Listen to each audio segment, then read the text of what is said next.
Let's take a look at this reorganization problem. It's problem 24-2, and what we have in front of us is the 2007 balance sheet and income statement for Verbrugge Publishing. Okay, I'm going to slide down, and there's some information down here we should read right there in that box right there.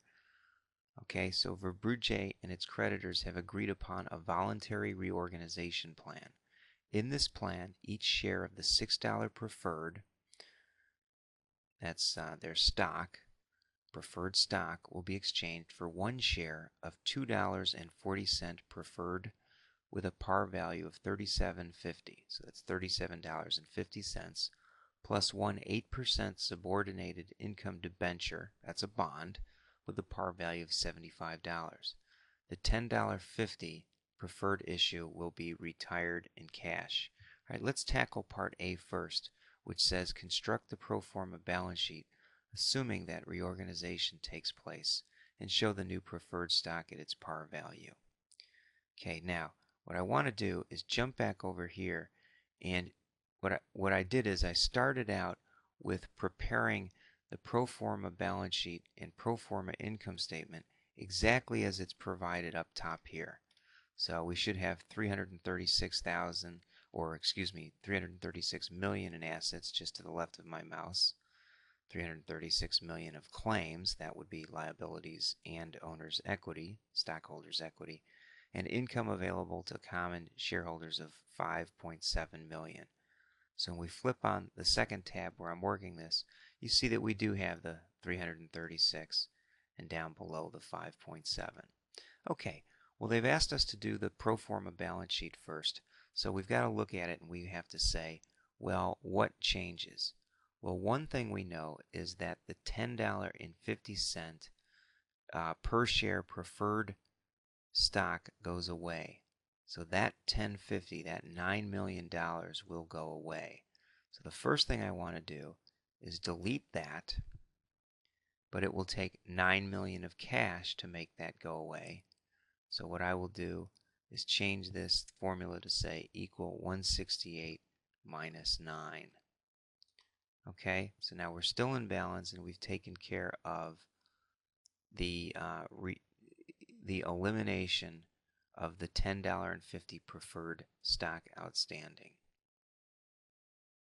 Okay, now we also know there was 1.2 million shares of $75 par value subordinated debentures that need to go on the books. Let me go back and write that again. Slide on down and they tell us $75 subordinated debentures. Okay, now I slid up a little bit just so that you can see that there was 1.2 million $6 preferred share stock on the books, and down below they say that each of the $6 preferred share will be exchanged for one share of $2.40 preferred stock with a par value. So that tells us that we do have 1.2 million shares. So if we come over here, we need to write in the subordinated debentures. Now let me move this down, so we haven't dealt with that yet, but we know we have to write in our liabilities, and they would go right here. Long-term liabilities would go below the current liabilities but before the stockholders' equity items. Okay, so we know equal 1.2, and oh, by the way, all of this is in millions, right?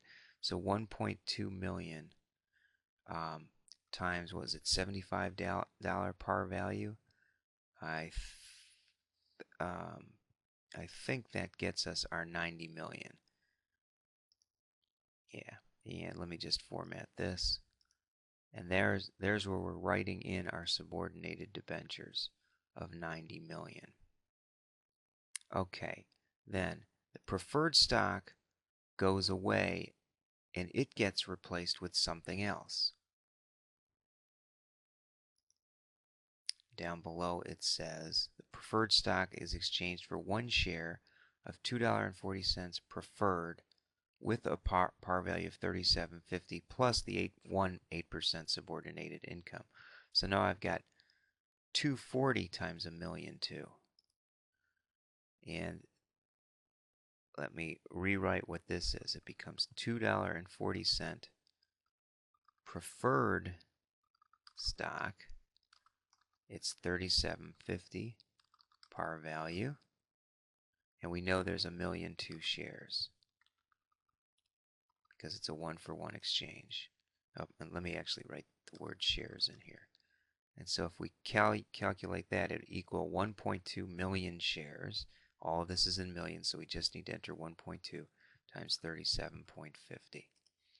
And what I wind up with is 45 million of the 240 preferred stock on the books. All right, and that's all the information we were given so we could construct a pro forma balance sheet, and we're still in balance. 327 on total assets, 327 on total claims. All right, now let's look at the pro forma income statement, and we have to say, well, what changes? Well, we're not changing anything in terms of the operation. Sales and operating expenses would remain the same. Other income remained the same. But now we have subordinated debentures that pay interest at 8%, right? So EBIT, in earnings before taxes, would become EBIT with an I. Earnings before interest and taxes, and it would still be 27. Then we need to insert a new row, and we need to drop in interest expense. And interest expense would be equal to the 90 million, right, of the subordinated debentures times the 8%. They pay interest at 8%. So we're going to have 7.2 million in interest payments made. Then before we can compute taxes, we need to add another new line. The new line would be called EBT, right? Earnings before taxes at this point. So if we subtract the 7 million from the 27, we get 19.8 million. Now taxes at 50% wouldn't be times cell B20. Now it's times cell B22, right? That goes to 9.9, and then net income would be equal to the EBT minus 9.9, or another 9.9. Okay, now we no longer have dividends on $6 preferred.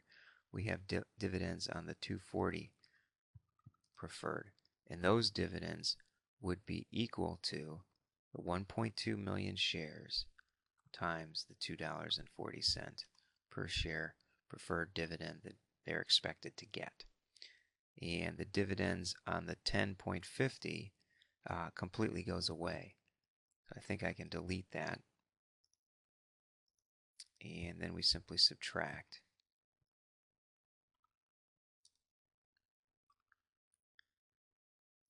And we would come up with income to common shareholders. Okay, and probably the only thing I need to do is just sort of format this a little bit nice so we've got dollars in the right places, right? Dollar there. And that takes care of part A and B.